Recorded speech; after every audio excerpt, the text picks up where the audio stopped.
Sallallahu ala Muhammad Sallallahu alaihi wasallam. Nah, Allah Ta'ala menyimpan nama-nama itu sebenarnya disimpan di kolbu kita. Nah, sekarang kita maukah mengaktifkan nama itu di dalam kolbu ini? Apabila Bapak Ibu mengaktifkan nama Allah dalam kolbu ini, di saat itulah Allah mau memandang kolbu. Dan Allah memandangnya dengan ridho. Coba bayangkan, kita punya pasangan kita dalam hatinya nggak suka sama kita. Nggak kepikiran sama kita, nggak rindu sama kita, kan kita nggak ridho. Maka sekarang coba dianalogkan. Kita mengatakan cinta kepada Allah, suka kepada Allah, tertarik kepada Allah, mengenal Allah, tapi di kolbu nggak ada nama Allah. Itu sebabnya latihan yang lama tolong dihidupkan lagi, menyebut nama Allah dalam kolbu. Supaya nanti apabila Allah memandang kolbu kita, itu yang terpandang oleh Allah, ada namanya di dalam kolbu. Betapa ridhonya Allah, senangnya Allah melihat di kolbu ini dan ada namanya. Yang di kolbu itu, Bapak Ibu, itu permanen. Kalau ada orang hafal Quran, hafalan bisa hilang. Saya merasakan sendiri. Ya. Hafalan kalau nggak diulang-ulang, hilang. Ya. Walaupun ada metode menghafal 40 hari, itu terburu-buru, nggak ikut sunnah Nabi. Sunnah Nabi menghafal itu ya bertahap. Tapi walaupun udah bertahap, kalau nggak diulang, nggak direview, nggak ditakrir, nggak dibawa sholat, itu hilang. Maka kalau kita mengandalkan hafalan untuk mengenal Allah, hafalan itu nanti akan hilang. Walaupun orang ini nanti dimuliakan oleh Allah, kita nih misalnya hafal Quran, kita akan dimuliakan karena di memori otak kita ada ayat-ayatnya. Tapi ayat-ayat itu jika sudah mulai direnungi, maka dia masuk ke dalam kalbu. Nah, ini baru disebut hafiz yang sebenarnya. Hafizul Quran yang sebenarnya yang kayak gini Bapak Ibu. Jadi dia hafalannya itu dia renungi sehingga masuk ke dalam dirinya. Kita yang tidak hafal, bacaan Quran itu kita resapi, lalu kita rasakan dengan kolbu. Di saat itu Allah melihat, oh di dalam kolbunya ada namaku, lalu ada sifat-sifatku, yaitu kalamullah. Nah, apabila kita mulai merenungi ayat-ayat Allah, baik ayat yang tertulis, ayat yang tidak tertulis, nanti kita akan mengenal Allah lebih jauh. Nah, disebutlah ini ma'rifatus sifat, ini yang ketiga. Mengenal sifat-sifat Allah. Bahwa kita mengatakan, oh Allah benar-benar ada.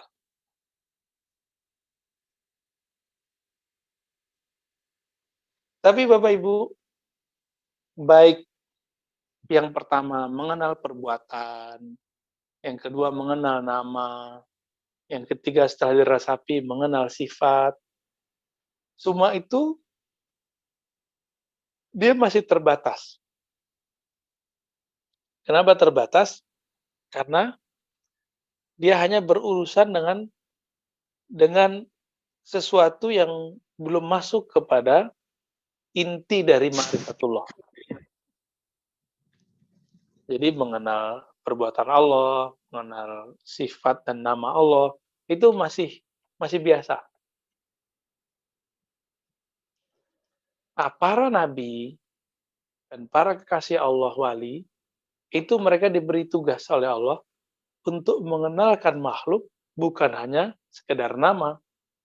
Contohnya gini nih, Bapak Ibu ingin kenal seseorang, tapi yang dikasih cuma namanya, cuma fotonya, cuma videonya, nggak ketemu-ketemu orangnya. Kita gergetan. Kalau kita mau dekat atau seseorang ingin menikah, masa menikahi fotonya, masa menikahi videonya, kan nggak.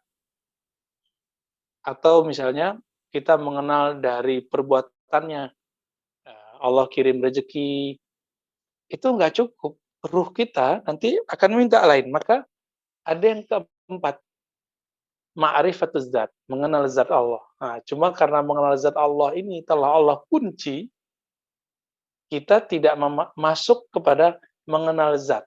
Jadi nggak boleh kita mengatakan kita mengenal zat Allah. Lalu gimana caranya? Mengenal zat Allah ini dikembalikan, dibalik. Mengenal hakikat diri kita. Karena yang betul-betul mengenal Allah itu cuma ruh. Yang dulu pernah menyaksikan Allah di alam ruh.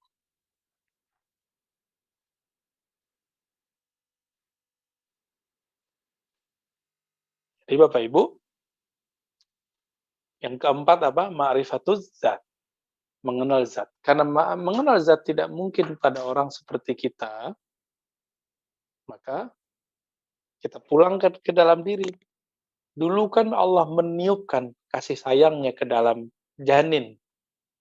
Nah, kasih sayang Allah itu berasal dari zat Allah Subhanahu wa taala. Nah, inilah yang kemudian menjadi ruh.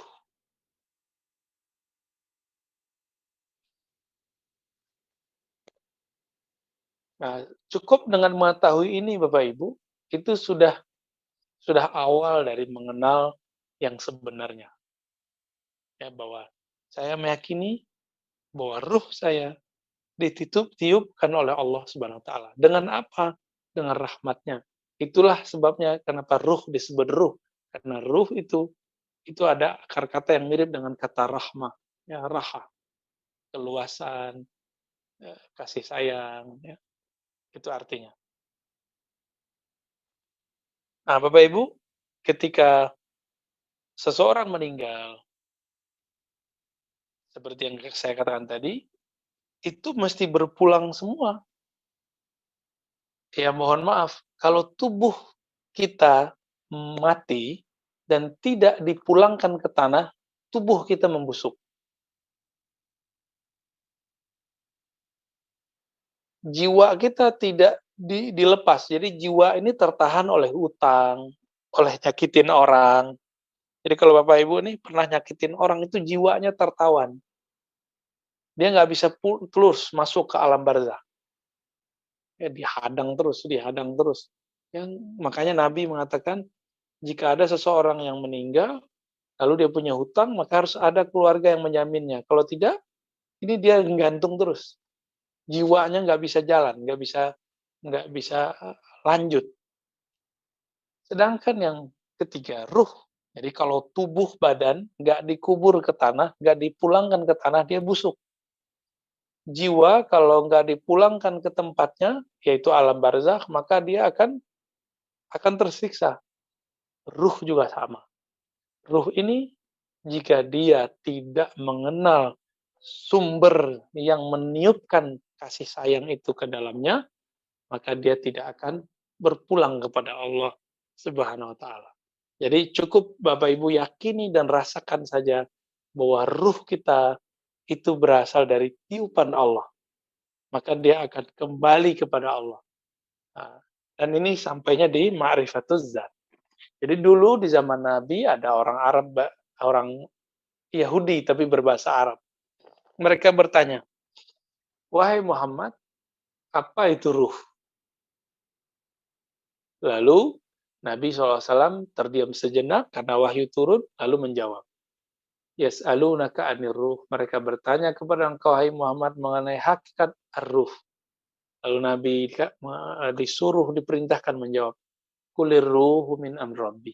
Katakan roh itu adalah urusan Allah, amrullah, ya, perintah Allah, atau boleh disebut juga hembusan Allah. Wa ma utitum minal ilmi illa qalila. Kamu tidak diberi ilmu mengenai itu kecuali sedikit. Tapi saya sudah sering jelaskan, sedikit ini di sisi Allah, sedikit di sisi Allah itu banyak.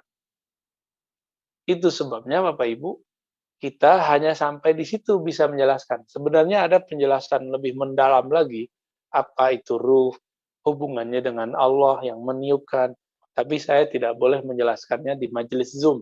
Ya, itu majelisnya harus langsung, karena nggak nyambung nanti. ada hubungan ruh itu dengan Allah yang meniupkan ruh seperti apa, itu ada ilmunya juga. Insya Allah kalau umur kita panjang nanti, kalau ketemu kita jelaskan.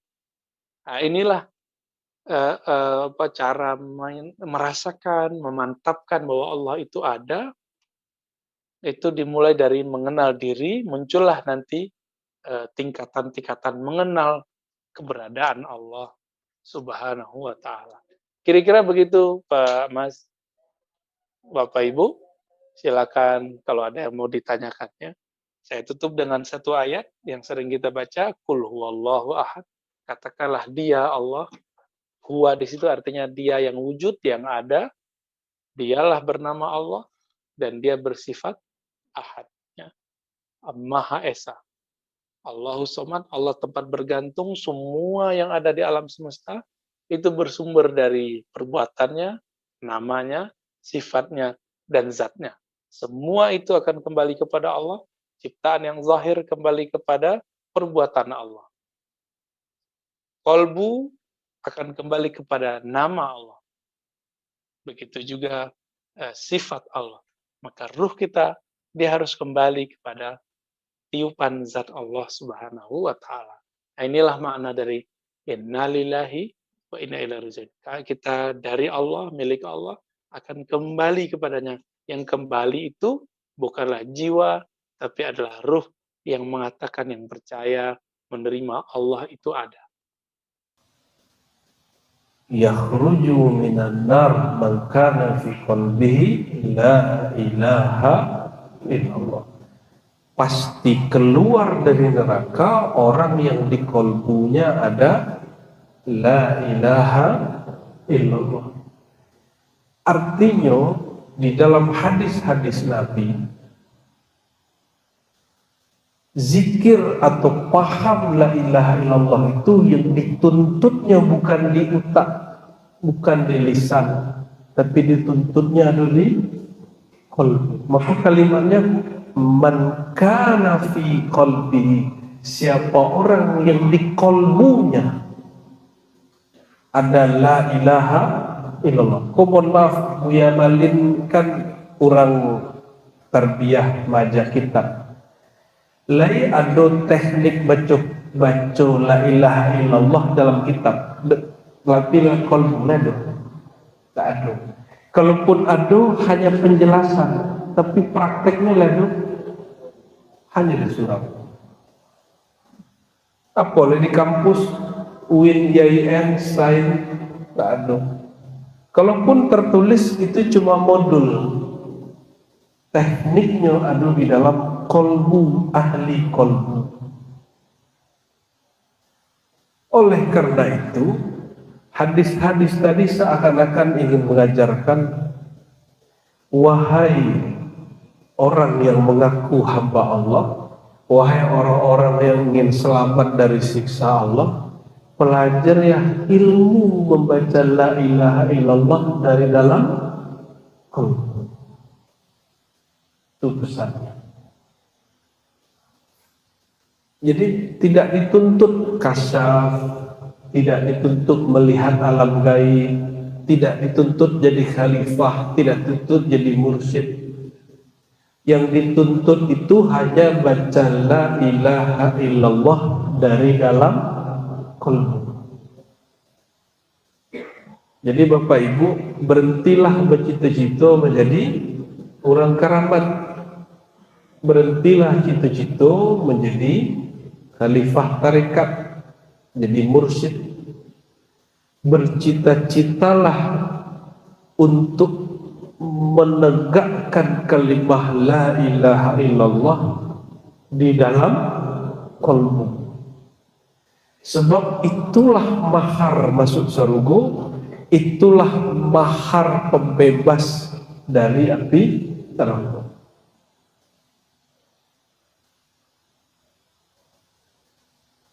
Dalam hadis yang kedua, miftahul jannah la ilaha illallah. Hadis itu pun sahih. Kunci dari surga la ilaha, kuncinya baru baru pun ini banyak orang lupa di siko, inyo hanya ambil kunci, baru ngambil kunci. Yang punya kunci siapa? Siapa yang punya kunci? Apa kata Sayyidina Muhammad SAW, hadis Sahih Bukhari, hadis Sahih Muslim, wala yuftah ala ahadin ghairi atau qabli, tidaklah diizinkan surga itu dibuka dengan kunci apapun selain aku, sebelum aku. Di sekolah PR gitu, selain memperbanyak zikir la ilaha illallah, berterima kasihlah kepada yang memegang kunci. Elok-eloklah kepada yang memegang kunci, yaitu Sayyidina Muhammad sallallahu alaihi wasallam. Sapo-sapolah beliau, tegur-tegurlah beliau, bangunlah hubungan batiniah dengan beliau setiap hari. Maka jangan pelit, jangan kikir setiap hari menyampaikan salam kepada Sayyidina Muhammad sallallahu alaihi wasallam setiap hari. Kalau kita diribat Buya Malin, kami membiasakan dengan kawan-kawan kalau hari normal salawat pagi sore 100. Sallallahu alaihi Muhammad, sallallahu alaihi Muhammad, sallallahu alaihi Muhammad. Kalau sedang safar minimal 10. Minimal 10. Kalau di khatam khojamkan biasanya 100, kita tambahkan lebih dari 100. Sebab salawat komahar, dan salawat itu penyejuk. Salawat itulah yang penawar. Bakuk banyak surau-surau suluk ko terjadi gesekan, Bapak Ibu, itu sebab kurang salawat. Banyak zikir ismuzat, kurang salawat. Akhirnya jiwanya terbakar, tidak ada yang memadamkan. Yang memadamkanlah nur salawat Nabi Muhammad SAW. Termasuk sekolah, banyak-banyak salawat. Ya, mulai buka Buya, mohon maaf bukan ingin majang Buya. Tarbiyah Islamiyah setiap minggu salawat, berjanji.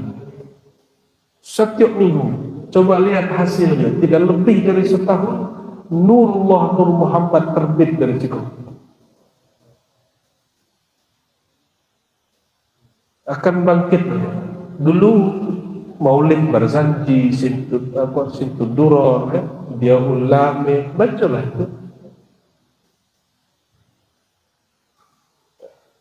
Nanti kalau tiba bulan Maulid, boleh buat Maulid keliling.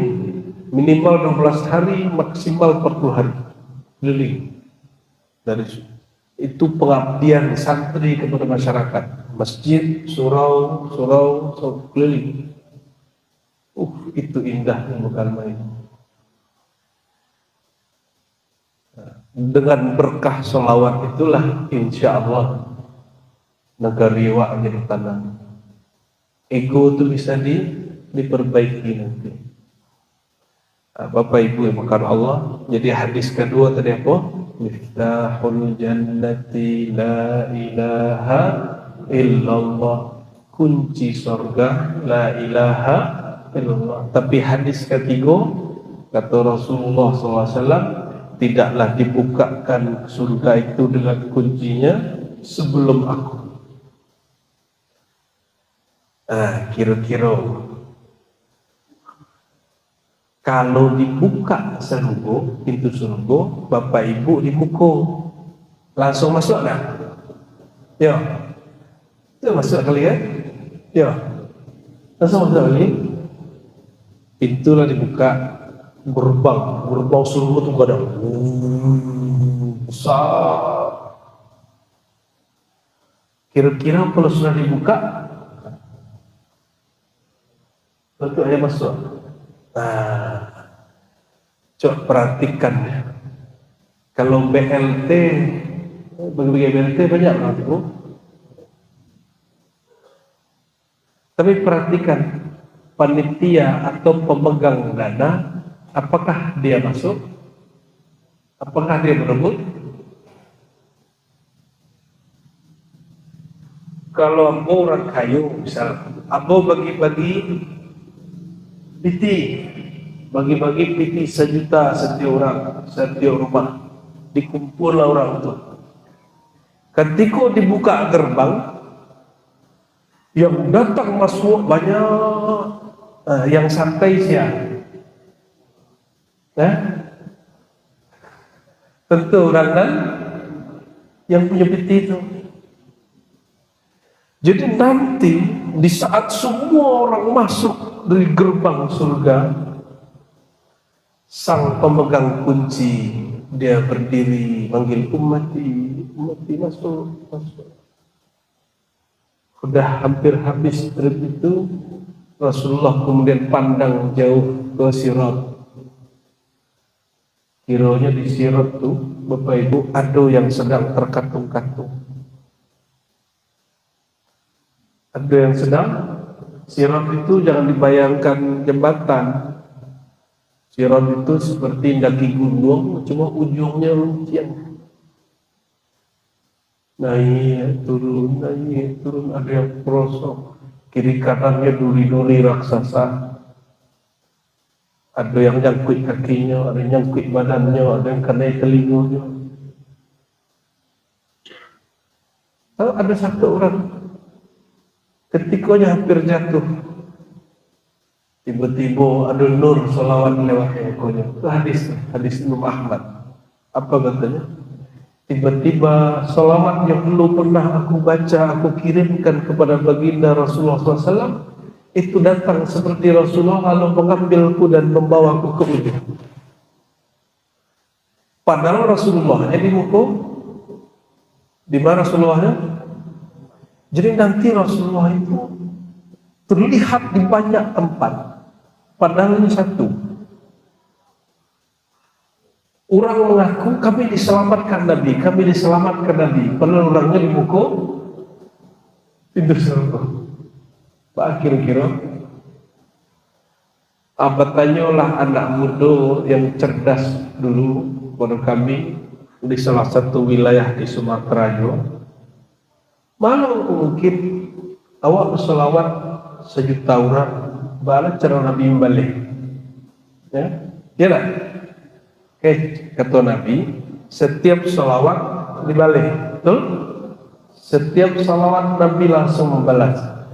Bapak Ibu anggaplah kita kini ko 1000 anggap. Kalau kita 1000 baca salam itu balas cara Nabi membalik. Nah, baca rohnya. Cahaya orang anu deteh gini ko anggap cik tuh. Nampak? Lampu itu punya cahaya menerangi ambo, menerangi Bapak Ibu Saudara. Ya, lampunya cek dari tengah tuh. Tapi cahaya ada sampai kampung, sampai lo ke Bapak Ibu. Perlu gak lampu itu dibelah? Tidak.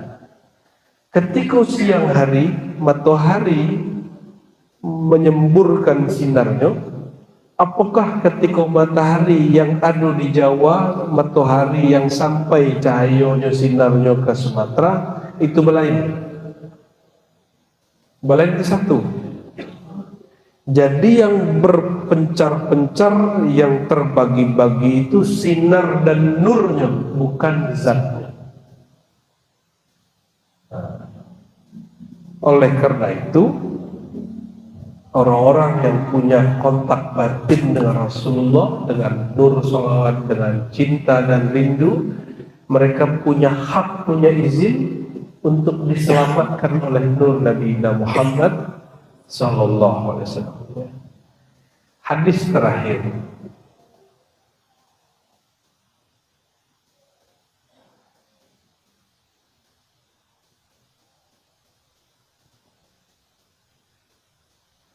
Dalam hadis Abu Daud, hadisnya sahih, disebutkan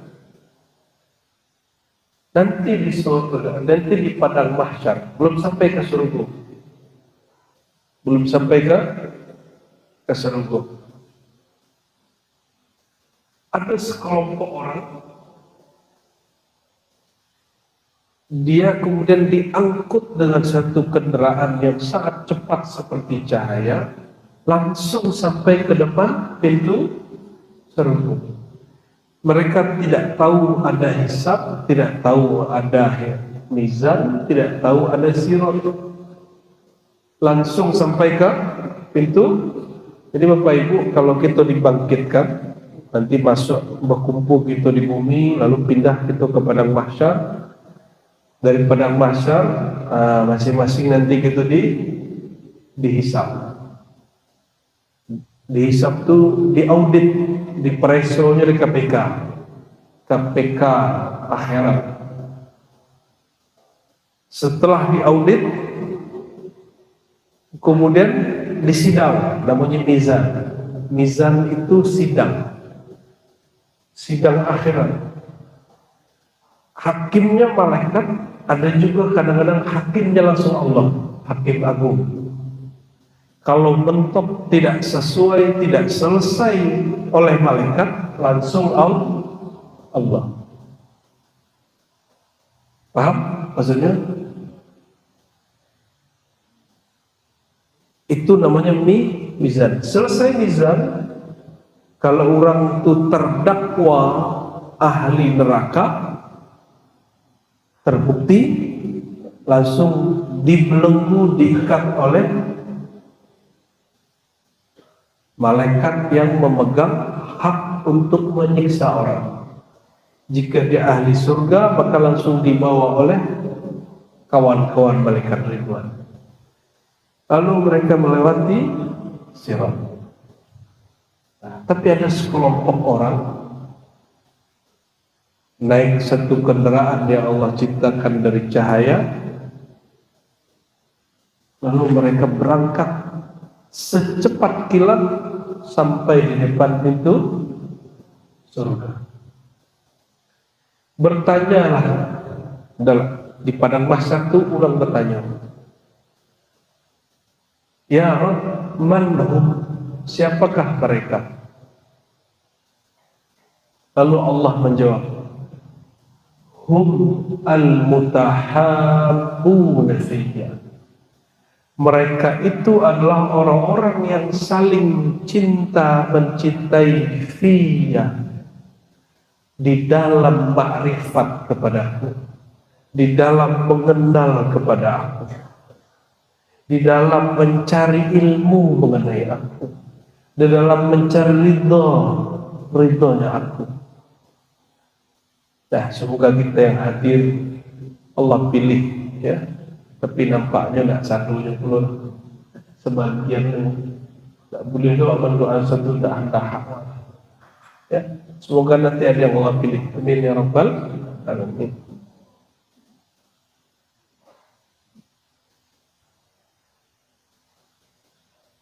Tapi para malaikat, para nabi, seadanya pun bertanya, kan mereka bukan nabi. Yang tadi itu bukan nabi, bukan syuhada, tapi dapat izin. Jadi apa hasil daripada bab cinta? Sebab ada kaidahnya. Jadi ternyata itu jawabannya. Al-mar'u ma'a man ahabba. Seseorang akan bersama yang dicintai. Jika dia cinta kepada Nabi Muhammad, maka Nabi Muhammad tidak rela orang itu dihisab dan disidang. Jadi jemputan itu adalah kendaraan nur dari Nabi Muhammad sallallahu alaihi wasallam.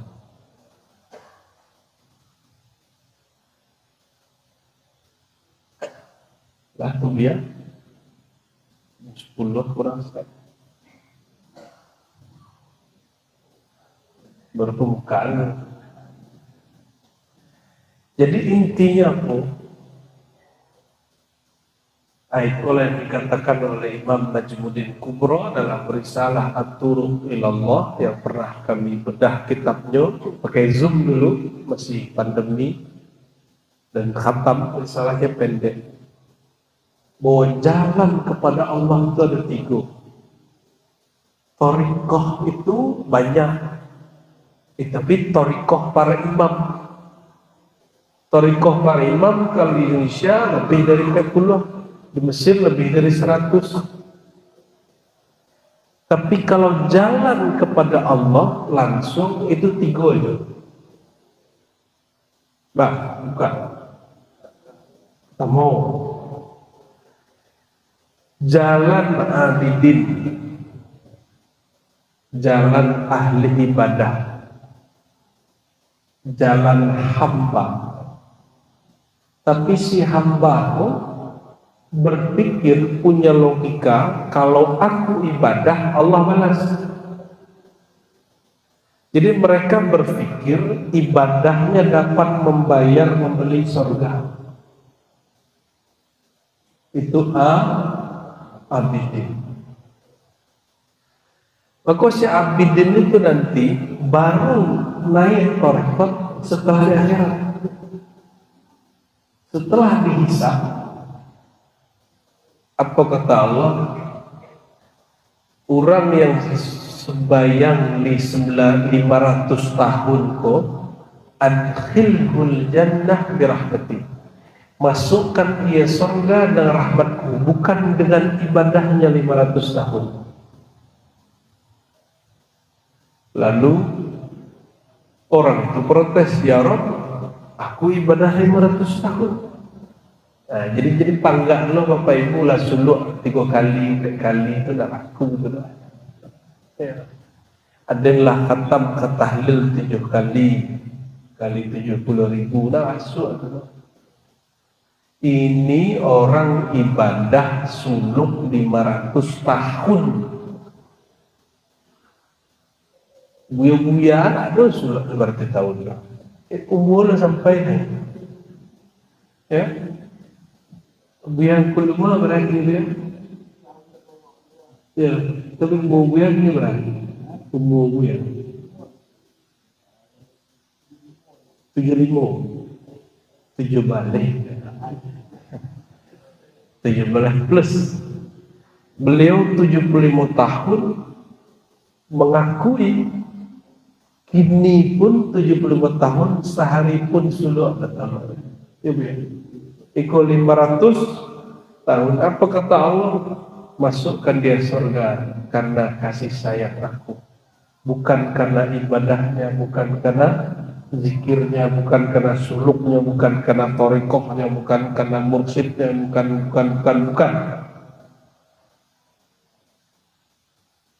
Akhirnya Allah berfirman, wahai malaikatku, orang ini mengaku ibadah 500 tahun, tolong timbang matanya yang kanan dengan 500 ibadah suluknya 500 tahun. Matuku kalau hidup 500 tahun berarti berat tahun memakai batu. Lihat. Kalau hidup 500 tahun berapa tahun pakai batu? 500 tahun. Itu satu batu. Diambillah mata yang kanan, ditimbang dengan semua zikir suluknya selama 500 tahun. Itu awalnya lama-lama seimbang. Lama-lama apa kata Allah? Malaikat ambil yang kiri. Di situ kemudian dia takut, ya Allah, sujudlah orang itu. Dia sujud dan mengatakan, adkhilni ya Rabb birahmatik. Mohon ampun ya Allah, tolong masukkan aku surga dengan rahmatmu. Baru dia naik thariqat. Dari thariqat abidin kepada thariqat dan ketiga. Baru naik. Berarti ada thariqat kedua. Apa thariqat kedua? Thariqat yang kedua, thariqat salikin. Ini istilah apa? Kalau istilah Imam Najmuddin lebih rumit, jadi aku tak pakai istilah itu untuk kajian malam itu. Karena pembagiannya bukan pembagian kita tidak boleh mengklaim itu teori awak. Itu teori Imam Najmuddin Al-Kubra dalam Thariqat Naqsyabandiyah. Zikir Kubrawiyah itulah jadi zikir lataif. Jadi zikir lataif Bapak Ibu itu zikir Thariqah Kubrawiyah. Maka semua Naqsyabandi Khalidi Kubrawiyah. Nah, Imam Najmuddin Kubra itu menyebutkan ada thariqah kedua. Apa thariqah kedua? Thariqah ahli riyadah. Kalau bahasa Allah, thariqah salikin, orang yang suka bersuluk dan merasa dirinya ahli suluk. Kalau yang pertama baru ahli ibadah, suluk-suluk seorang. Riyadah, mujahadah, apa bedanya? Riyadah itu latihan, mujahadah itu sungguh-sungguh. Latihan itu mereka. Ada yang suka latihan silat. Latihan silat itu sekali seumur hidup atau diulang-ulang. Datuk Gonjong kan pelatih silat. Supaya orang bagus memukulnya, latihan memukulnya diulang-ulang kan? Itu namanya riyadah. Diulang itu riyadah. Mujahadah itu orang yang bersungguh-sungguh tidak berhenti sampai tujuannya sampai. Itu disebut mujahadah. Kalau perlu malamnya latihan, siangnya latihan, kapanpun ada waktunya latihan. Kalau orang suluk tidak santainya suluk. Kalau kami dari Batko ya, bocoran ya. Supaya orang ko nambah suluk walaupunnya sibuk, kita lagi namanya suluk fun. Suluk tapi fun. Ya, anggotanya itu ada sebagian. Suluk tapi santai. Bakal dibuat beritu, itu untuk menyaingi orang pakai handphone. Supaya juga pakai handphone caranya dibuatlah sore pengajian. Yang penting orang kau tak ada waktu kosong. Sekali waktu kosong, dia akan tertarik memegang handphone. Dengan handphone hanya boleh dipakai kalau Pak Direktur. Pentingnya untuk urusan perusahaannya itu izinkan di waktu-waktu tertentu. Bapak Ibu yang bukan Allah, thariqah yang kedua itu thariqah para salih. Thariqah orang yang riyadah, mujahadah.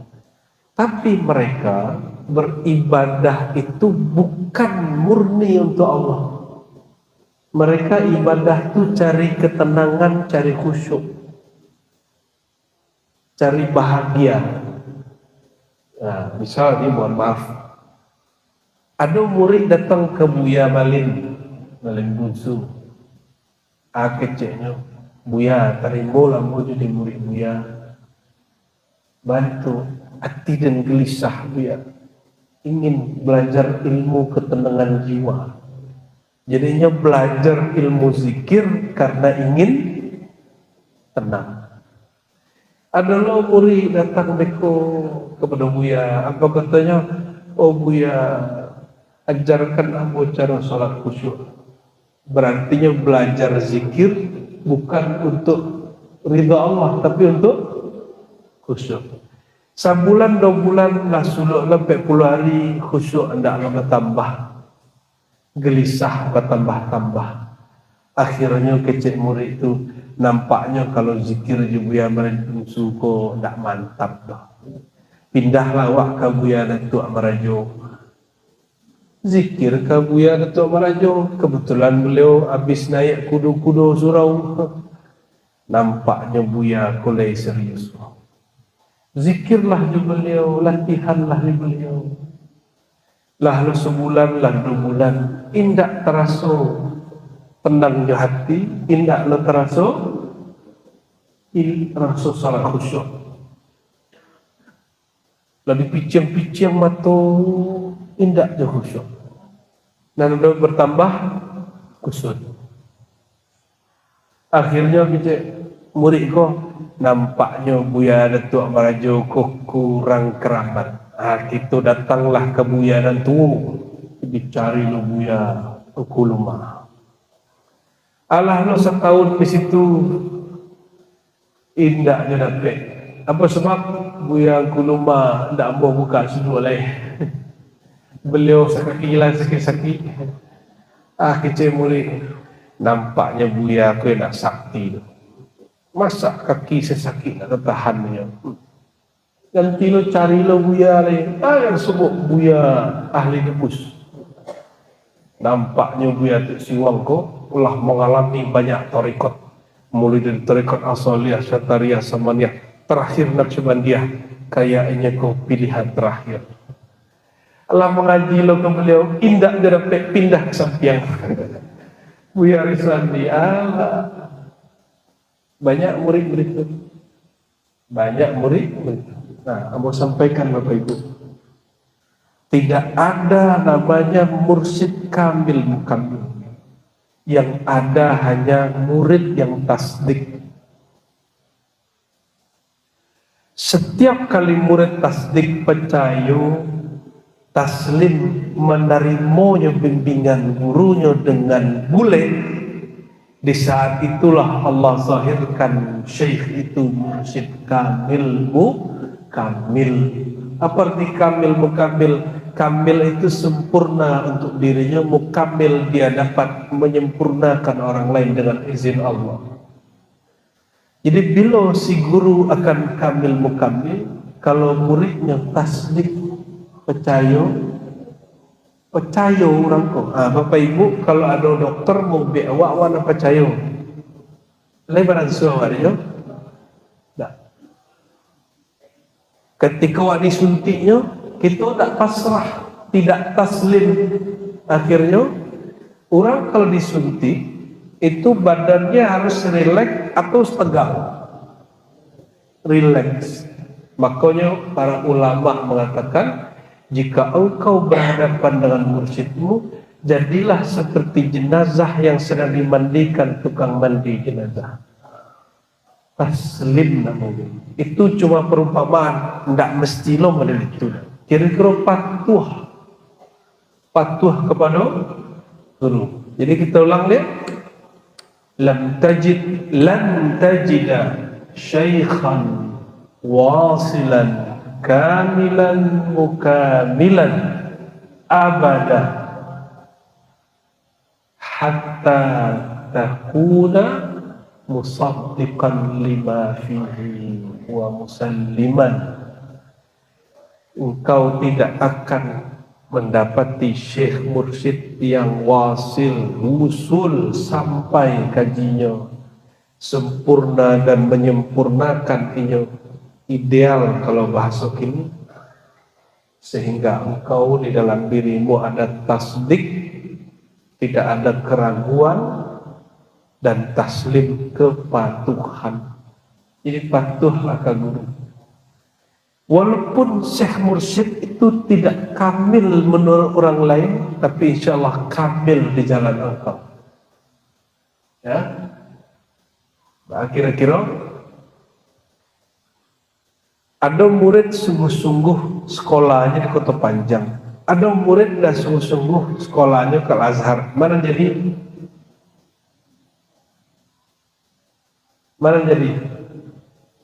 Ada murid sungguh-sungguh sekolahnya hanya di madrasah tarbiyah Kota Panjang. Ada murid tidak sungguh-sungguh tapi sekolahnya di Al-Azhar.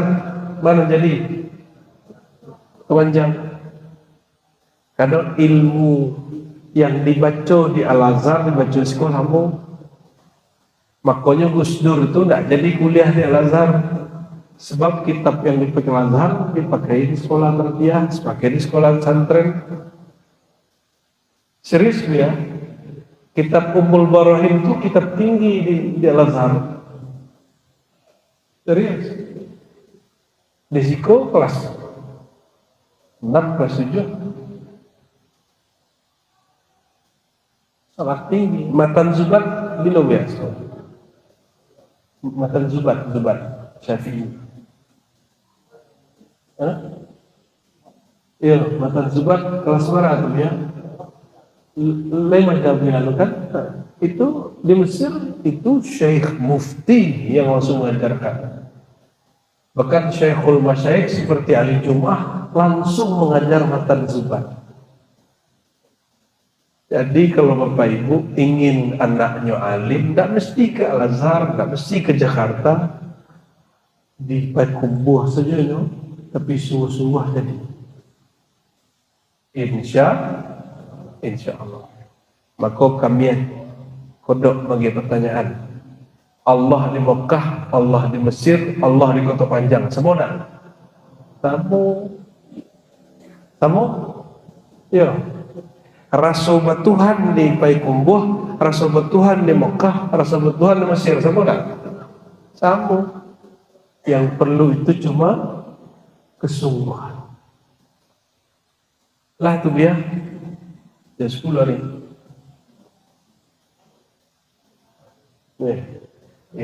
Ibu Buya lo milaku aku. Lah aku ya.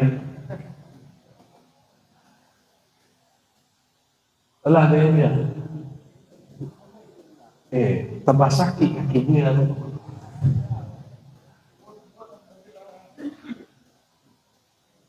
Nah,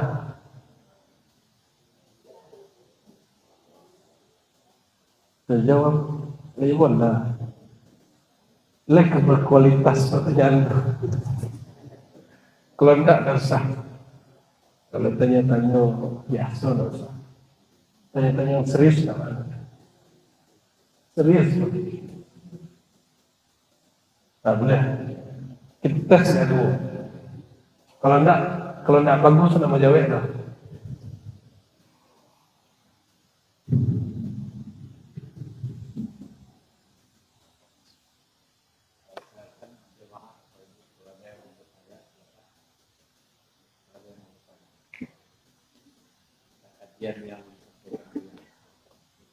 Kendak Buya nanya.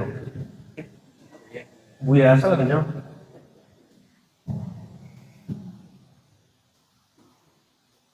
Tak dulu kan?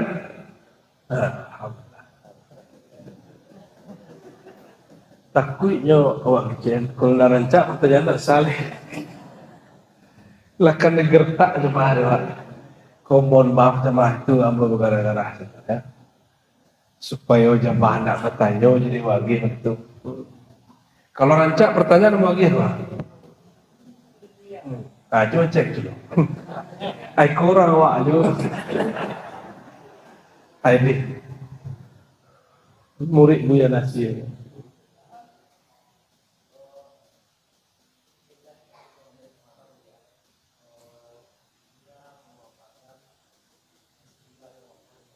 Hmm.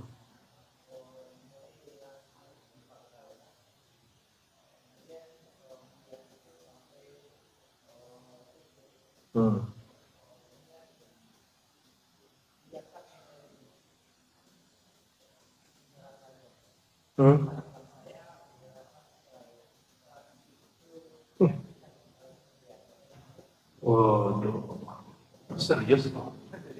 Berhasil lagi. Berarti berharga itu. Tapi itu dibukanya di surah Nur lainnya. Dan dibuka di sekolah itu ilmu huruf. Ilmu huruf itu salah satu ilmu yang dirahasiakan Allah yang hanya boleh dibuka jika Allah izin. Nanti di Nurmat Mainah kita buka. Ya. Ya. Allah tagandai selendang wajah. Boleh.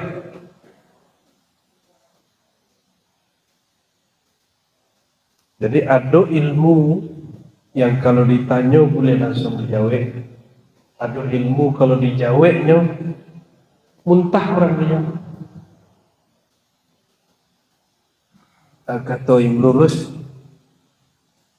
ada hal kalau ini dipasampik tambah rancak, kalau ini diperluas tambah rumit. Semakin dijelaskan, semakin buyar. Nah, itu ilmu huruf tuh. Nah, maka penjelasan itu, penjelasan penyempitan.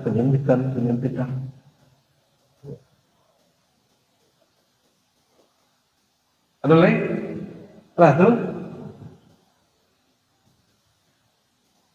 Kalau Bapak Ibu sedang dibangun, kok ada request di luar? Kalau ingin berdonasi, silahkan berdonasi. Semoga majelis kita malam ini diridhoi oleh Allah Subhanahu wa taala. Awalnya tutup, Pak. Mari kita tutup dengan baca salawat. Inna Allaha wa malaikatahu yusholluna 'alan nabi. يا أيها الذين آمنوا صلوا عليه وسلموا تسليما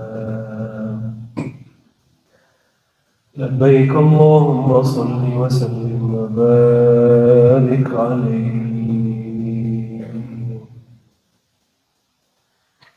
يا نبي سلام عليك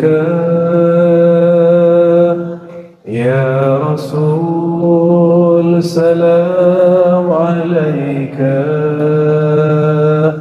يا حبيب سلام عليك صلوات الله عليك صلى الله محمد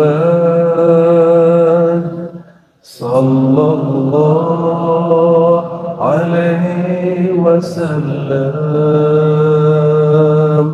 صلى الله على محمد صلى الله عليه وسلم أنت شمس أنت بدر أنت نور فوق نور أنت إكسير وغالي أنت مصباح الصدور صلى الله على محمد صلى الله عليه وسلم صلى الله على محمد صلى الله عليه وسلم طلع البدر علينا من ثنية الوداع وجب الشكر علينا ما دعا لله داعي صلى الله